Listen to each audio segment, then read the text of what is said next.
2026. I can't believe it's already February. We're a whole month into the new year. I hope it's been a beautiful start to the year for everybody. Because we're already a whole month into the new year, I thought it would be fun to do a little recap of what I read in the last month. I'm taking a semester off of school and I'm not currently working, so I have a lot of free time to finally just read for pleasure. When I'm in school, I don't typically read for pleasure or for enjoyment. It makes me feel really guilty, like I should 100% just be reading for school. But since I have had some extra time this month, I have been able to read a lot more than I typically read. I do want to read more this year, but I didn't set any like particular reading goal, like no set number of books. I just want to try to integrate reading into my day to day, maybe 20 minutes a day before bed. And if I have a whole day, maybe I can devote a few hours in that day. And I want to really focus on quality. So I'm just trying to read books that I enjoy, honestly. So without further ado, let's jump into my January reading recap. The first book I started off with this month is I Hope This Finds You Well by Natalie Sue.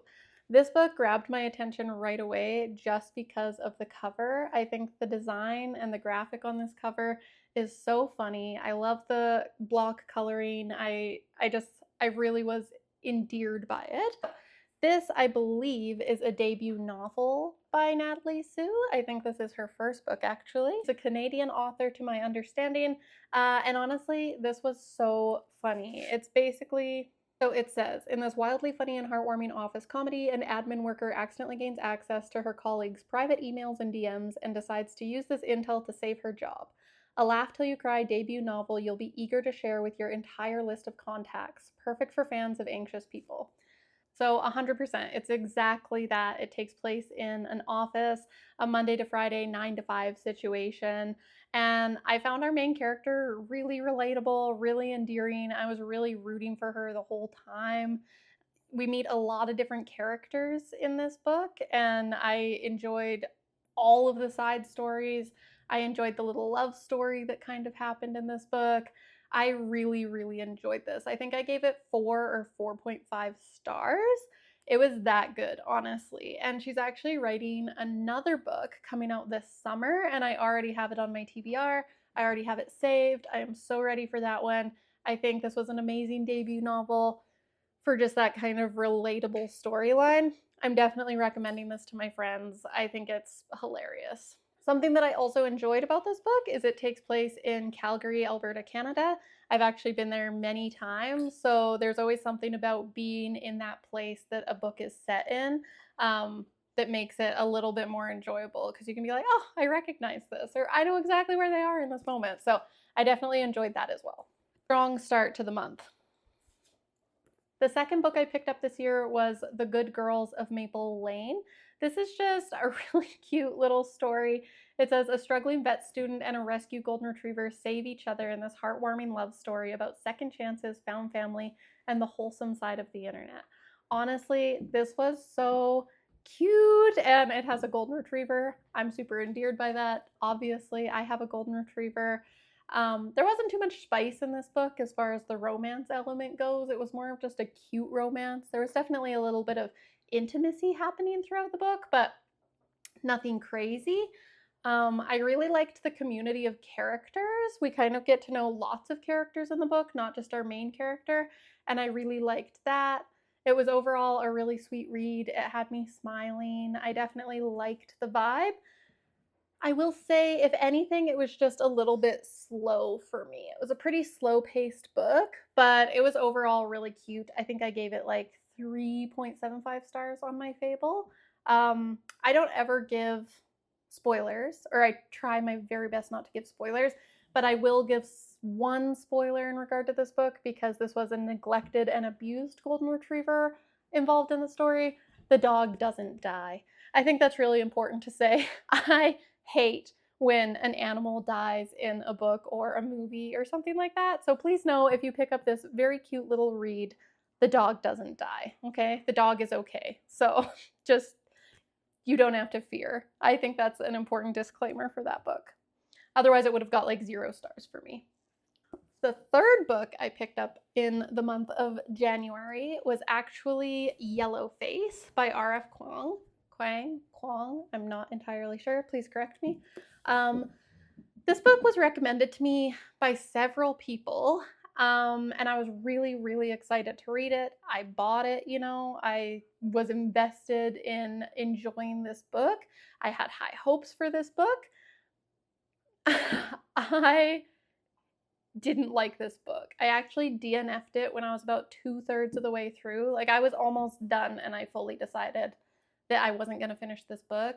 I found that it didn't have a likable main character. I'm kind of told that that's the point, and that's fine.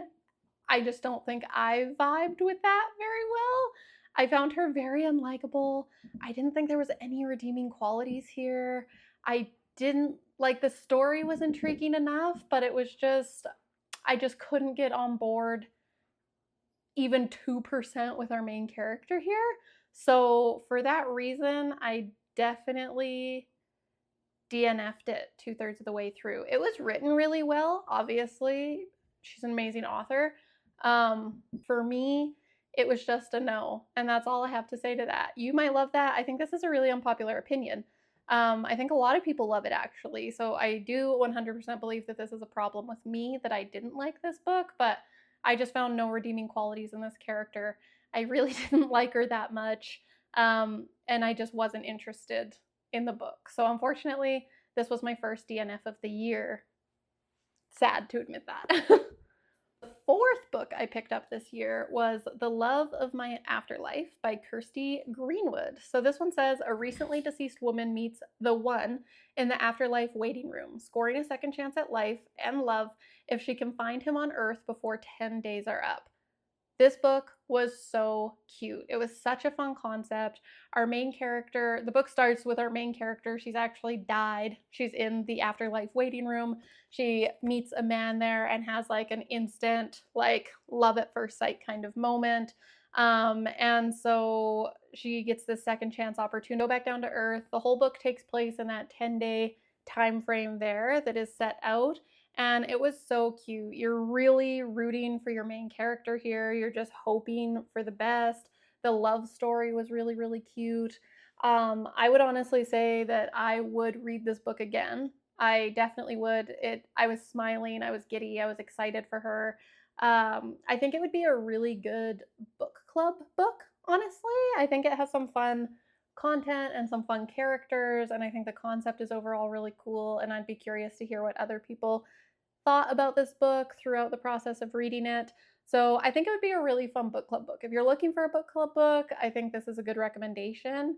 She also has a new book coming out this year, I believe in either the spring or the summer. It's called Romantic Hero, and I'll definitely be reading it. I think I would read at this point anything by Kirsty Greenwood. That's how much I love this. This definitely took the #1 spot as far as January 2026 goes. I think this was definitely my favorite read of the month. I think I gave it 4.5 stars. Honestly, maybe I'd give it 5 stars. I don't know. I really, really liked it though. I really do recommend this book. It's just cute. It's just fun. If you're just looking for a fun read, I would give this one a go. If you're looking for a book club read, I would give this one a go. I found this book for $6 at HomeSense, so it was a win, honestly. I never thought I would love this book as much as I did, but I definitely did. The fifth book, is this? Yeah, the fifth book that I picked up this month was The Full Moon Coffee Shop by Mai Makazuki. I'm probably butchering that, and I do apologize. But this book was really good. It was fantastical in that same kind of before the coffee gets cold kind of way. It had really endearing characters, and the character storylines are actually all pretty interconnected. So I really liked that element. It was a pretty short read. You could read it pretty quick, and it was really like light and wispy in that fantastical way. So it was easy to digest as you went. It has a strong focus on astrology. So if you like astrology, if you're into astrology, if you think it's a neat concept, then I definitely recommend this book. If you like cats, I definitely recommend this book. Honestly, I really enjoyed it. I think I gave it 4 stars. I think I would recommend it to anybody who likes astrology or cats or the wispy fantastical, and it was a quick read. So if you're looking for something quick and enjoyable and interesting, like definitely different than what I typically read, but I really, really liked this one. But yeah, definite good book. This was my 5th book of January, and I really liked it. It came right at that time when I'm 4 books deep already. I don't quite know what to pick up. I wanted something a little lighter and a little different, and I think this definitely hit the nail on the head in both of those categories. So I would definitely recommend this book to anyone looking for something fun like that, especially if you love cats. I really liked the cat element of it. Really gave me like a Sailor Moon vibe. I don't know why. It has nothing to do with Sailor Moon, but the cat characters kind of gave me that Sailor Moon energy. So super, super cute. Definitely recommend this book. I believe there's a second one that's set more around Christmas time. I think I'm definitely going to try to read that one in December. I looked into it because I thought, oh, I'll read it right away because I did enjoy this. But I think, correct me if I'm wrong, but I think that one's set in December. So I want to read it in December. So the 6th book that I picked up this year was Not Quite Dead Yet by Holly Jackson. I was so excited for this book. I actually bought 2 copies of this book, one for me and one for my best friend. I wanted us to do a little 2-person book club with it. The story was so unique to me, and it really I was enticed. I needed to know what happened. What does it say here? Just to give you an idea if you don't know. It says, in 7 days, Jet Mason will be dead. So essentially, our main character, Jet, on a Halloween Friday night, gets attacked and she sustains a head injury during that attack. When she comes to, we find out that she has approximately 7 days to live before she'll succumb to her unfortunate death due to the resulting head injury that she received on Halloween night. So she was attacked by someone. So this is definitely a whodunit murder mystery, except the murder victim isn't quite dead yet. She has about 7 days to try and figure out who attacked her, and she's bound and determined to solve her own murder before she succumbs to her injuries. So that concept was super interesting to me. I was so excited to read it, and I just absolutely hate to say that I gave this a soft DNF. And that's not because it's a bad book. It's not because it's written poorly. That's not because the plot is bad. That is because I emotionally couldn't handle it. I'm a soft person. I'm an emotional person, and I was really rooting for our main character, and just, I don't know, maybe I was too hormonal when I tried reading it, but my emotions got the better of me. I got about halfway through this book and I had to put it down. I was ugly crying reading this book. I was just so emotional, honestly. The content is obviously heavy. I usually read pretty light books, pretty quirky or romantic or whimsical. I don't usually read murder mysteries. I don't read thrillers. So I can't speak to whether it's a good thriller or a good murder mystery since I haven't read a ton to really give any comparison to the style of writing. But I really did like it. I just wasn't emotionally strong enough to finish it. I skimmed the last half of the book. I read not all of the chapters. I skimmed through the pages. I read her letters in the back, and then I did a deep dive on the internet and I found the conclusion to every single character's story in this book. I do not think that I would have seen the ending coming, or not all parts of the ending. I definitely predicted a small part of the ending, but not all of it. So there's that. I think it was a good whodunit. I think it was a good murder mystery. I just emotionally couldn't handle it. Maybe I'll pick it up and actually read it in full, like read the latter half of this book in full one day. But I was a wreck. I was ugly crying. I was so sad for her. I loved her best friend Billy. I really liked her dad and her dynamic with her dad. Yeah, this book was a tragedy, and I don't know why I expected anything else. Of course it was. They tell you right at the beginning. I always get sucked into these books and think like they're not going to be tragic, and then they are. You know, I have definitely read books along that line before that you're like, it can't be tragic. It is. They are tragic. Any type of heavy content matter like this is going to be tragic. So just know, most people are emotionally stronger than me, so I'm sure if you pick this book up, you finished it or you would be able to finish it, but I wasn't able to.